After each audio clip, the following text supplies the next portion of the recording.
Thanks for taking the time to learn a bit more about our company and our products.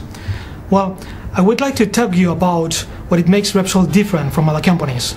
Unlike other companies, we're involved in the whole process of our lubricants, from extracting the crude oil till it is bottled, going through refining, researching, developing, testing and analyzing in order to get the best of the best for your engine. Repsol has been winning in the Motorcycle World Championship for 40 years. We are very proud of this, and as passionate bikers, that pushes us to stay always on top. We're not only developing lubricants for motorbikes, but that is what we really love to do. We are directly involved in so many kind of motorbikes competitions, trial, endurance, MotoGP. We put all the time, the resources needed, and all the passion to do what we do.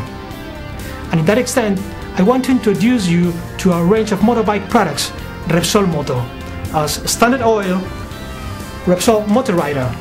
It comes in 10W40, 15W50 and 20W50, and it is particularly suitable for driving long distances without worrying about performance loss or premature wear of the different engine components in very different situations. And as semi-synthetic, we have the Repsol Moto Sport. It is a 10W40. That is an oil that provides high thermal stability, and its viscosity level facilitates ignition at different ambient temperatures.